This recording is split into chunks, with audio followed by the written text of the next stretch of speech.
Hi, how are you? Hello. Um, okay, there we go. Good. Oh, am I the only one on here? Oh, wait, this. Yes, more people will trickle in just a Oh, minute, okay. and I'll send another blast out. Normally, we start small and then people show up, Okay. and it'll be a small and intimate session, but we'll have a few more people trickling in for sure. All right. Great. How are you? How's your Friday? Good, good. Just here are my kids ready to learn a little bit more. Yeah, good to have Thanks. you, and we'll give everyone a second, but I'm grateful to have you guys joining this morning Thank you. or afternoon, I guess, depending on what time zone you're in. Oh, yeah. Afternoon. Yeah, here.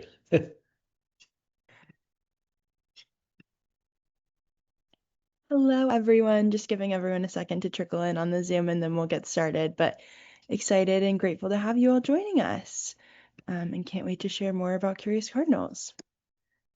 Um, so thank you all for being here. I'm sure more people will trickle in, but we can go ahead and get started. I will kick us off with introductions, but since we have a small group, want to make this interactive. I don't want this to feel like a webinar where I'm just speaking at you. I want this to be an interactive session. So as you're joining, would love for you to introduce yourself in the chat. Let me know where you're zooming in from, how old your kids are, and what made you curious to join today. Um, Again, want to make this interactive, want to tailor this to you all and make sure that you get the most out of the 30 minutes we're going to spend together. And just to introduce myself as we're getting started, I'm Jules. I'm zooming in from San Francisco. And I started at Curious Cardinals as a mentor when I was a student at Northwestern. And now I'm on our full-time team, and I have the honor and pleasure of supporting our parent community. And I'm so grateful to be able to spend this time with you guys today. So would love to hear from you all in the chat, where you're zooming in from, what made you curious to join, how old your kid is, and yeah, so excited to have you all here. And I'll put my intro in the chat too, so you don't feel alone. Um, Love the Atlanta representation from Alpharetta. I was born in Atlanta, so I love to see it and excited to spend time with you guys. Um, just to give you all a really brief overview of how this will work, I'm going to give a short presentation and then we'll have time for Q&A. But feel free to ask questions throughout. It's a small group. I want to make this interactive, as I said. And super awesome to have you guys here. Feel free to write in the chat. And then when we do Q&A at the end, you can either write in the chat or you can feel free to unmute and ask questions live. Um, so excited to have you guys here, and I'm going to start sharing my screen. So today we're talking about Curious Cardinals, and just to give you guys an overview of what Curious Cardinals is and who we are and what we do. Curious Cardinals is a one-on-one mentorship platform, and we work with K through 12 students and we match them to near peer tutors and mentors who can help them set goals, stay accountable, and actually follow through. And that can be on academics or on real-world projects. And I'll share a little bit more about what that tactically looks like. But to paint a picture of how we came to be, I'm going to share our founding story. So, Curious Cardinals was founded 5 years ago by Audrey and Alec when they were students at Stanford. They got sent home because of the pandemic, and Audrey started tutoring kids online. And what she noticed when she was working with these kids was that they were really disengaged and uninspired. They were memorizing and regurgitating information for Friday's tests, but they didn't understand why any of it mattered, and they weren't connecting their learning to their interests. And so she started doing that. She started connecting to their learning to their interests, and one student asked for math help, but Audrey wasn't as passionate about math. So she called Alec, who is a Stanford aerospace engineer, and instead of drilling math equations, Alec showed the students how math makes airplanes fly. And that's when they realized this is how learning should work. And they started recruiting their most passionate peers from Stanford, and what began as one relationship has grown. And over the past 5 years, we've been able to work with more than 10,000 students, and we now have an active network of over 800 mentors from top universities. Um, and so if you're wondering, okay, that's cool, cool story, but what does that actually look like in practice? What is Curious Cardinals? Curious Cardinals kind of has four main pillars that define how we work. The first is matching. We put a lot of care into matching students and mentors based on interest, based on personality, lived experience, subject matter expertise. So if you come to us and you say, "Hi, I have a seventh grader who wants to do a biology project and she plays volleyball and loves Taylor Swift," then we can find the Stanford volleyball player who is studying biology and also loves Taylor Swift, and they have those shared nodes of connection. And that's really what we do best, is giving your student a role model who they can see themselves in, who they can look up to, who shares their interest and background. And that's the heart of what we do. And the second piece is structure. So every session has a framework. We empower our mentors to help students set clear, smart goals so that progress doesn't feel vague or invisible. And kind of along with that structure is the idea of consistency. So we encourage students and mentors to meet weekly. That's where we've seen real progress is best able to happen. And at the end of the day, our goal is to help students find a love of learning. Again, we want students to feel like their learning is connected to their interests. Um, and what that actually tangibly looks like is that we have two main tracks at Curious Cardinals. We have academic mentorship, which is subject area support. Think of it like tutoring, except we say tutoring is the T word, because tutoring has a history of being transactional. And again, this is about so much more than Friday's test. We want to help students build confidence and develop study strategies, but we want to connect their learning to the things that are of interest to them, because we found that that's when they're best able to feel passionate and most connected to their learning. The next is our passion project track, which is our more popular offering. And that is project-based learning about an area of interest to your students. So that can look like a portfolio, which is really common for students interested in engineering and the arts. It could be doing research on a topic. It could be launching an organization, whether that's a nonprofit or starting a business, or content creation, so a blog or a podcast. And I'll share some project examples in the coming slides so you have a better understanding of what that actually looks like. And then in addition to those two main areas of support, we also help students with executive functioning, so learning time and task management and improving their concentration and focus, trying to be those accountability partners so that as parents, you don't have to be the ones nagging your kid to stay on top of things. And then we have pathfinding. So if your student comes to us and they don't yet know what they want to do, that's totally okay. We have a pathfinding curriculum that kind of helps students explore their interests. We like to think of ourselves as passion excavators. So we are able to ask lots of questions and help find, through a series of mini projects, help your student find something that they want to dive deeper into. And so I'll share a couple project ideas. Starting with a young student. This is Armand. Armand is 9. He's in 3rd grade. He's from the Bay Area. And Armand created a copper bar of soap that never expires and never runs out. It doesn't need water. And his idea was that it would be great for areas where water is scarce and resources are not abundant. And he has prototyped this soap and he's working on manufacturing it right now. He is an amazing, gifted, and talented young student.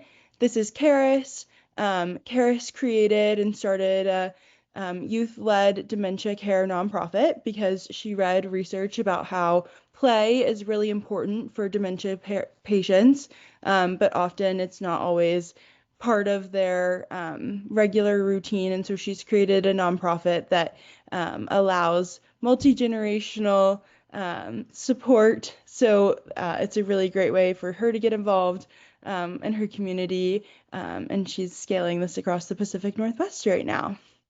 And then this is Sloan.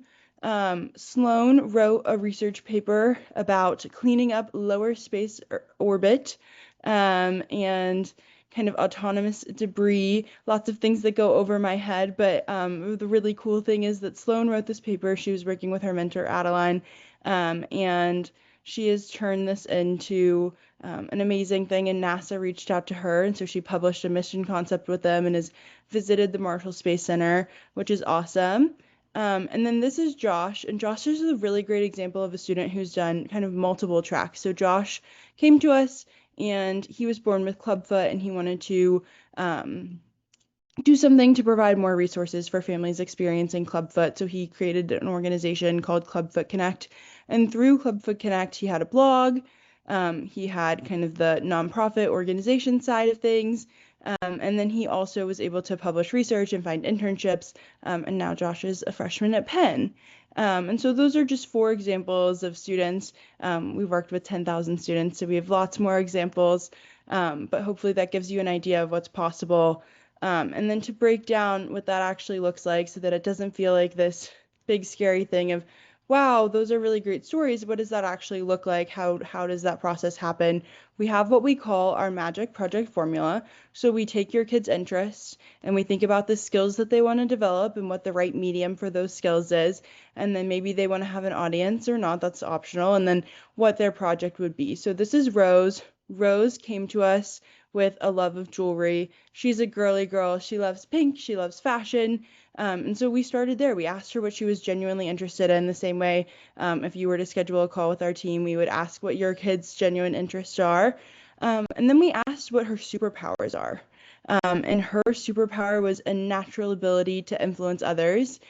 She is the influencer of her friend group. People turn to her. They love hearing what she's buying and shopping and wearing and eating. And we told her that she could turn that into selling and marketing. And we didn't make her do it alone. We gave her the help of Phoebe. Phoebe was a student at Brown who majored in math and was the president of the fashion club. And then Phoebe works now for Louis Vuitton in Paris.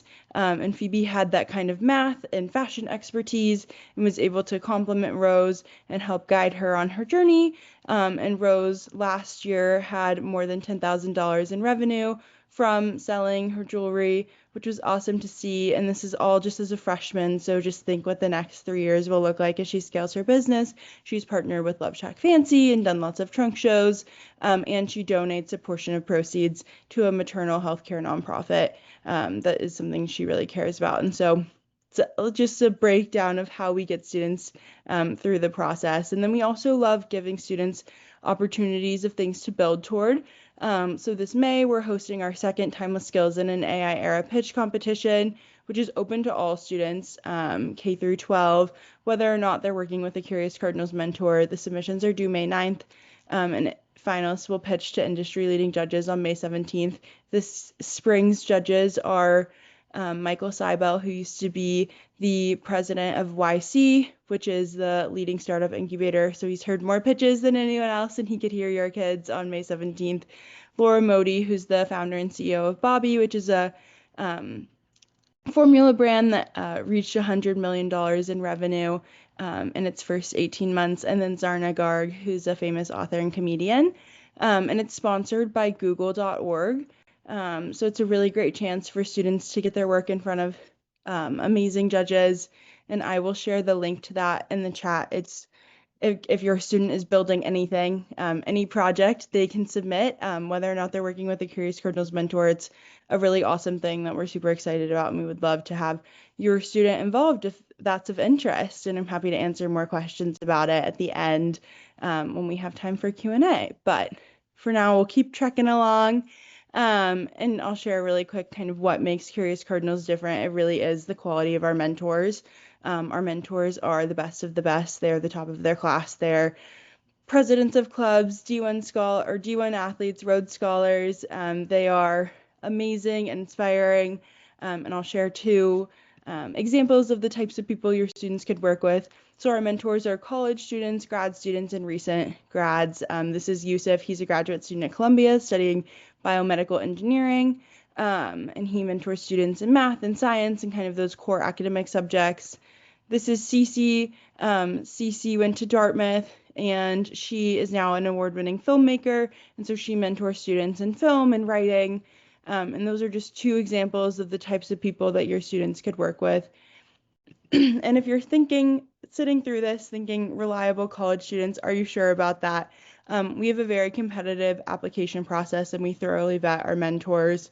And then they get onboarding and support from our team. And on our full-time team, more than half of our team is former educators and people who went to Stanford and Harvard's graduate schools of education. So we have people who can give kind of the structure and scaffolding and support so that our mentors can do what they do best. And then they have the support of educators on our team who can back up all of the different things. And then our mentors have access to an incredible resource library. And then they get feedback and reviews from the team. And I'll say that when I was a mentor, my mentor digest every month that tells me what I'm doing well and what I could do better was one of my favorite emails to get. And if you're thinking this all sounds great, how does this work? How can I sign up? I'll walk you through the process. So students and mentors meet weekly, and scheduling is super easy through our platform. If you would find a mentor match, and then all of the scheduling happens on our platform, and it's super easy. It's integrated with the mentor's calendar and makes it super easy for you all. And then parents receive notes after every session, so you don't have to nag about what was covered. Our mentors will let you know. One parent framed it to us as, instead of asking what my kid's doing, now I can ask how things are going. So hopefully we give you kind of the start of what your dinner table conversation could be. Trust me, I know that as someone who has a younger brother who's 16 and a junior in high school, if I ask him how his day was, he says fine. So I empathize with the parental struggle, and hopefully we can give you kind of the starting point of conversation. And then every 4 sessions you get a bigger update. So you'll hear kind of what the milestones are and where things are going. And then on a quarterly basis, you get an engagement report. And our team encourages mentors to work with students to reevaluate goals. And normally we do that at the start of summer, at the start of back to school season, in August or September, and then at the beginning of the year in January. And then the process of setting new goals looks like we encourage students to set SMART goals. So that's the framework we like to use of making sure goals are time-bound and relevant and achievable. And it's a really great way for our students to do the work in a meaningful, scaffolded way. And if you were wanting to sign up, the first step would be speaking to our family admissions team. That's a team of former educators.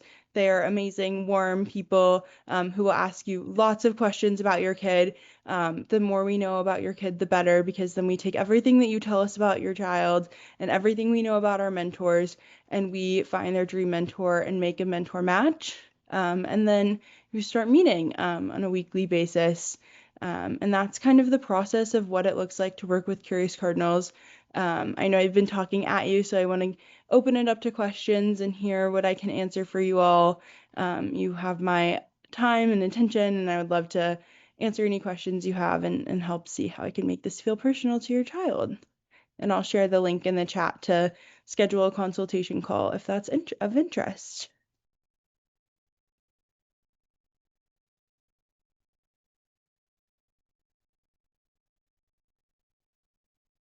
So feel free to ask questions in the chat. You can also unmute and ask questions live. I'm happy to answer any questions you'll have.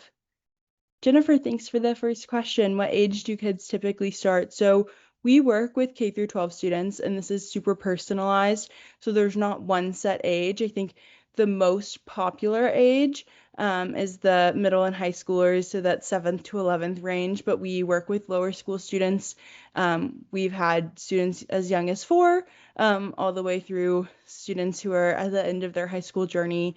So there's not one set age. We like to say the earlier the better. So if we can work with your student as a 7th or a 9th grader, that's usually set up for better success than starting with them in 11th grade and kind of the 11th hour. But there's a lot of flexibility there. And I will share the pricing information in the chat as well. Give me one second. Sorry, I just had a Yeah. question, comment. I didn't want to. No, you're good. Absolutely. But so I did have a call with your consultation team already, and my son was matched with a mentor. It's not that the consultation team didn't do a good job explaining what the program's about, but it just seems like there's like a lot of different avenues that can be pursued. So even if it's like an academic mentorship, there might be some permeation into like this passion project, or how do you make that switch from one to another, like, or do you have to stay on this one track? Because there seems to be like a lot of overlap. So I really just doesn't I still don't really understand how it's gonna work, and wanted my son to meet with the mentor on Friday to Yeah, kind absolutely. I'm happy to elaborate there. So, there is a lot of flexibility. I would say, generally speaking, academic mentorship is we try to keep separate from passion projects because think of. of academic mentorship as more of that like for lack of a better word, subject area tutoring. So if your child is struggling in their English class at school and they need help with writing essays for class, or they're studying for tests, or they need help in, let's say they're in geometry and they need math support, it's more like, here's the curriculum you have at school, and here's someone who can help you like with the existing school curriculum and scaffold around that and be a support there. And then passion projects are independent student learning, doing a project in an area of interest. And so we have mentors who do both. When I was a mentor, I did both passion projects and academic mentorship. But the things I did a lot of like photography related passion projects, and then I mentored students in English. And I helped whether it was like middle school reading or AP Lang in high school. But those are pretty like separate things. And if your child wants math help, I am probably not the right person to give them math help. Um, and so I would think about it that way. While there are some mentors who can do both, they're kind of pretty separate things. So for your child specifically, I guess I'm curious, what was the thing that you were coming to us for, or what's your vision there? It was primarily geared toward the passion project, but because my son also has like an interest in some of the extracurriculars that he's been doing, like speech and debate, or even maybe like occasional like Spanish help. Yeah. Um, then the tutor, or not the tutor, but the mentor was like, she's familiar with speech and debate. She is I think she's a pre-med student, which, that's a track that he's on. Um, so I don't know. I don't know. But then he's, also looking at different passion projects, but kind of started one on his own. So I don't really know how it's going to work, but I Yeah, think, I mean, I would yeah, encourage them to meet and then have that conversation with the mentor, because our mentors are very multi-talented and probably can help in a lot of different ways. So, if it's a mentor who also speaks Spanish, who does speech and debate, but they're on the pre-med track, they can focus their work on pre-med, but our mentorship really is holistic, and so through that one-on-one relationship, yeah, they because like, can. what if like once a quarter he's going to like a speech and debate competition and wants to practice his speech with her? Like, I don't know if Yeah, she. absolutely. That's totally in the realm of possibility. The session time is something that they can use how they decide is best, and so ideally they'll work toward like one specific project. But you can always throw in, today I'm really struggling and I need help with Spanish. Could we spend the first 15 minutes of our session having a conversation in Spanish? Or I'm working on the speech and debate thing. I have a speech that I drafted. I know you also do speech and debate. Can we review it really quick before we dive into our pre-med project? That's as long as it's something the mentor will let you know what they are capable of and what their areas of expertise are. I'll say like I worked with the student for 2 years. And she started asking me for Spanish help, and I did not take Spanish. I took French and Italian, and so I was like, I am not qualified to help you ace your Spanish test, but I will help find the right person who is. But I think like if it's a mentor who's a good fit, then they can help more in that all around. I would just be clear as a parent what your goals are. Bye. Hi, do you have a question, Shruti? Oh, thank you.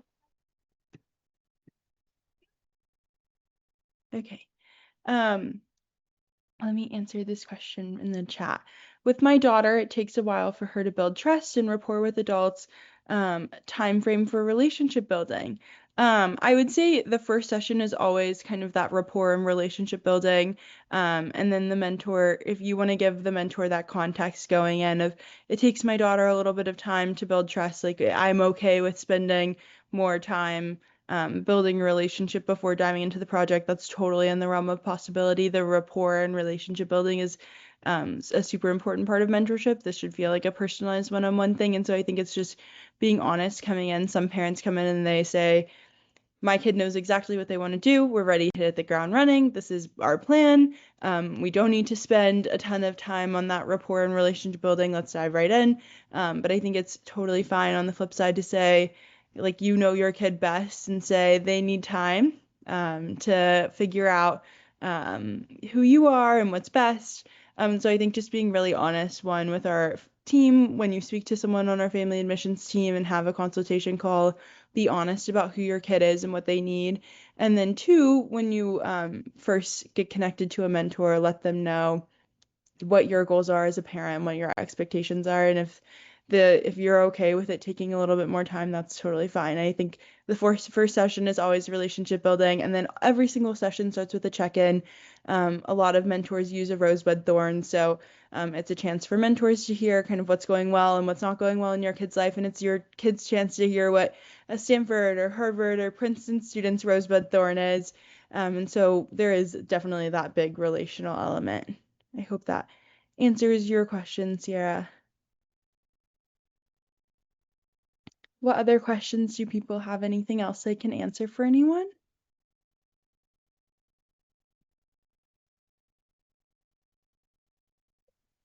Hi, sorry about that earlier.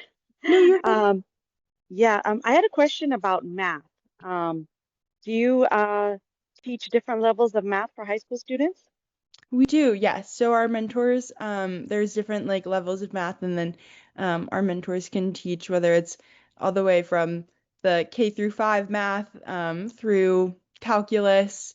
And so we have different mentors who are different areas of experts in different things. But yes, for sure, we have lots of amazing math experts in our network. Again, we have more than 800 mentors actively working with us right now. And as you can imagine, lots of them are studying advanced math in college or grad school, and they are great and amazing. And I wish I had one of them to help me get through AP Calc in high school. Thank you. And to answer another question in the chat, yes, the first two sessions are within the evaluation period. And so you have those first two sessions, there's no long-term commitment. So you have a chance to meet with the mentor during the first 2 weeks and make sure it's a good fit. And if it's not a good fit, we can always rematch and find a different mentor who would be a better fit. Or we can refund you if you decide that this isn't the right thing for your student, if it's within that evaluation period.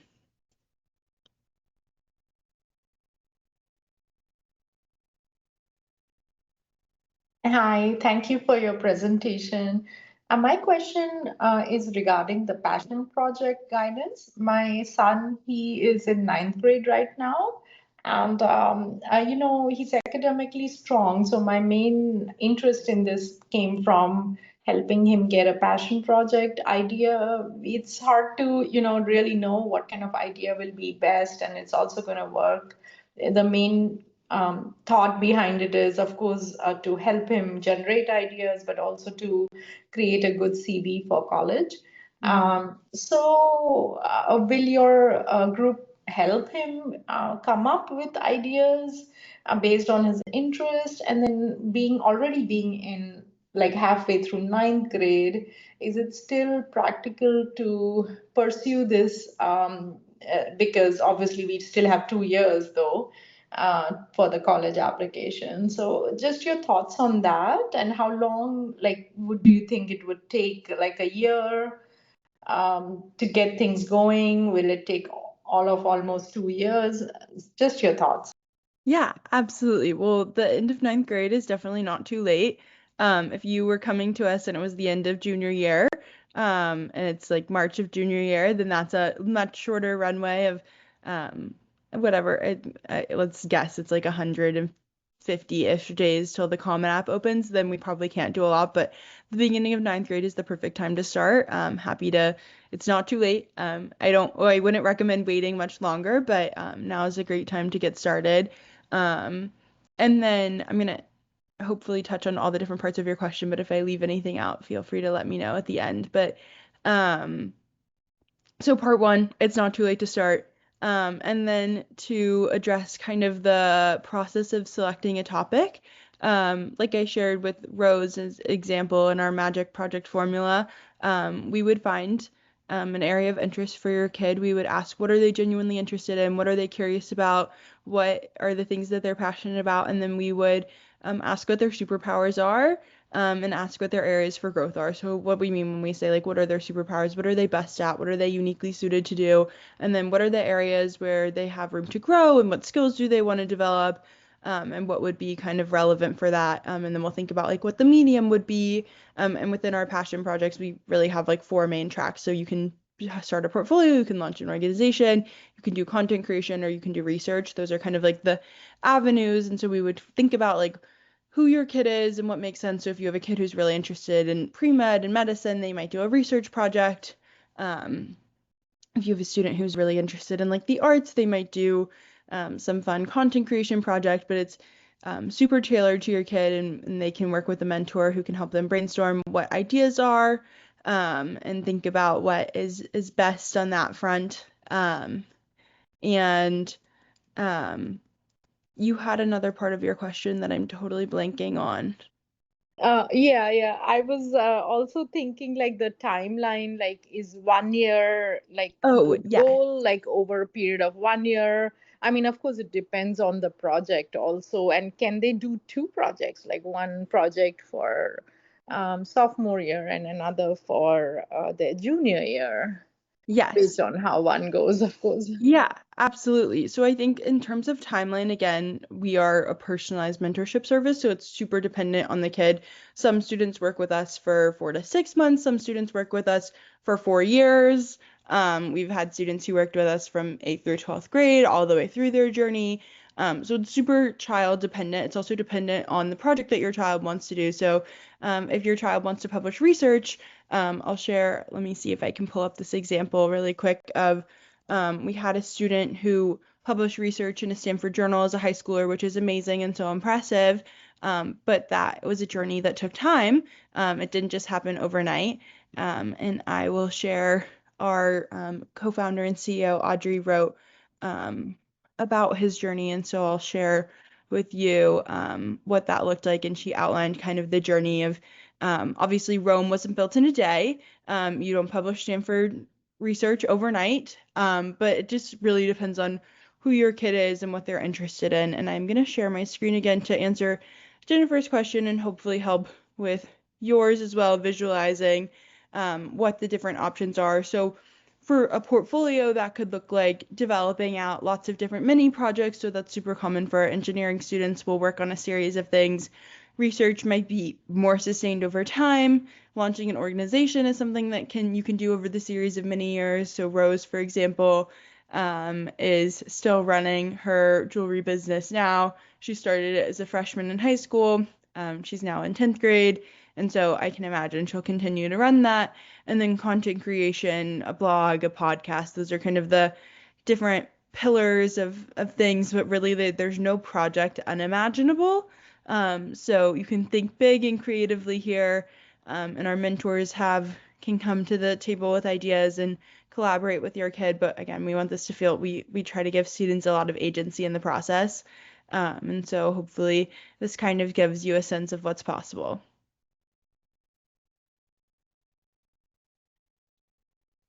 Okay, thank you. So basically, you mentioned that there are mini projects also, and of course, research being a more longer term, but there could be mini projects which could take up to 6 months is a possibility. Yeah, it's totally dependent on your kid and their interest and what they want to do. And so if they wanted to do like a portfolio of projects, they could do a series of mini projects. It just really depends.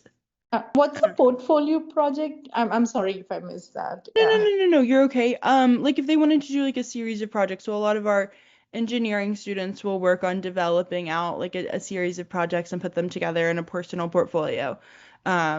So they might do like multiple sets of like different hands-on projects and put together different things, whether that's like tangible things or computer projects.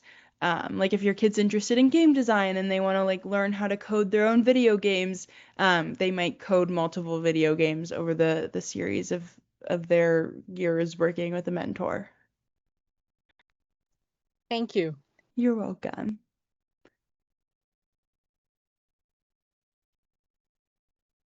Any other questions I can answer for anyone?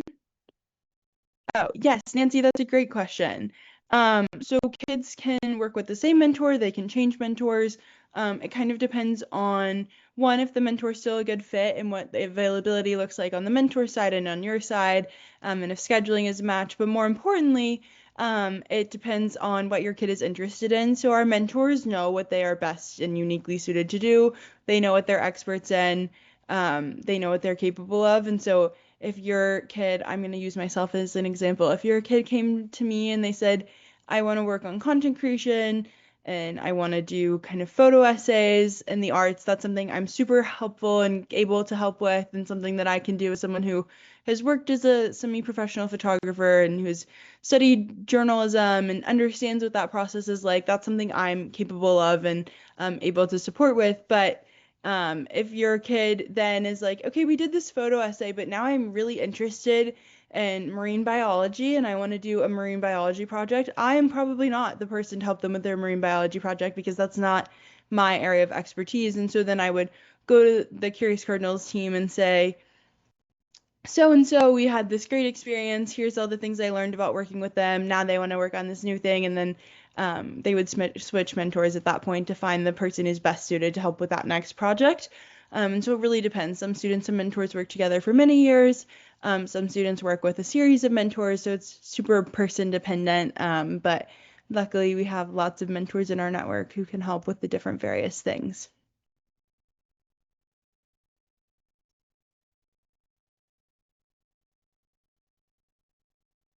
Any other questions I can answer for anyone?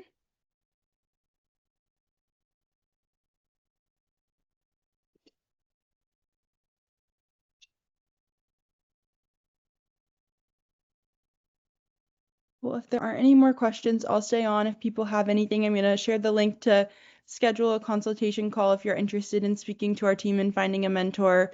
And yes, we will share the recording of this in a follow-up. But if you have any other questions, I'll stay on for another minute. Otherwise, thank you all for joining. I hope you have a wonderful rest of your Friday, and I'm grateful that you spent time with me this morning.